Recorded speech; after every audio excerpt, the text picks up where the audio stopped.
இங்கே பாருங்கள் உள்ளே தாமரை குளம்ட்டு ஓட வச்சுருக்காங்க. அப்படி என்ன இருக்குதுன்னு பார்க்கலாம். இது நடந்து போகிற வழியிலலாம் அழகாக செடியும் 2 புறமும் வயல். இங்கே நெல் வந்து 2 மாதிரி இருக்குது. அது வந்து நாற்று விட்டு நட்டுருக்காங்க. இது அப்படியே தூவியிருப்பாங்க போல், ஏன்னா நெருக்கமாக அப்படியே இருக்குது. இது சென்டரில் பாருங்கள் மெரூன் கலரில். இது வந்து மகாராஷ்டிராவோட ஒரு அரிசி வகை.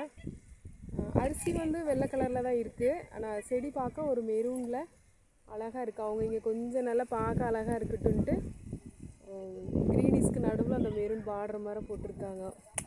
ஒரு விளக்கு தொங்க விட்டுருக்காங்க. நல்லா பெயிண்ட் அடித்து கண்ணாடி போட்டுட்டு பார்த்தாலே இந்த மாதிரி வாங்கி நம்ம வீட்டில் ஒன்று யூஸ் பண்ணணும்னு ஆசையாக இருக்குது. பாருங்கள்,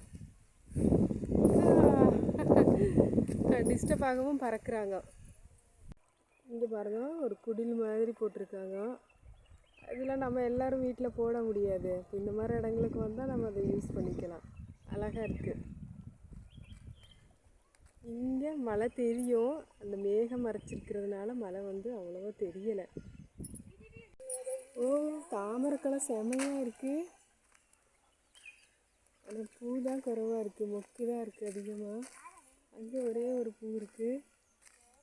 சூப்பராக செட் பண்ணியிருக்காங்க. அவங்க பார்க்கலாம் தான். இது இன்னும் மொக்கு. ஒருவேளை மார்னிங் டைம் மட்டும்தான் விரிவாங்களான்னு தெரியலை. அதிலெல்லாம் சீட்ஸ் வந்திருக்கு, அதெல்லாம் எடுக்க முடியாதுன்னு நினைக்கிறேன். சூப்பராக செட் பண்ணியிருக்காங்க. இதுக்கு முன்னாடி வரும்போது இல்லை, இப்போ அழகாக செட் பண்ணியிருக்காங்க. இதான் ஒன்று தான் விரிஞ்ச மாதிரி இருக்குது. இங்கே பாருங்கள், தாண்டி போக முடியுமா?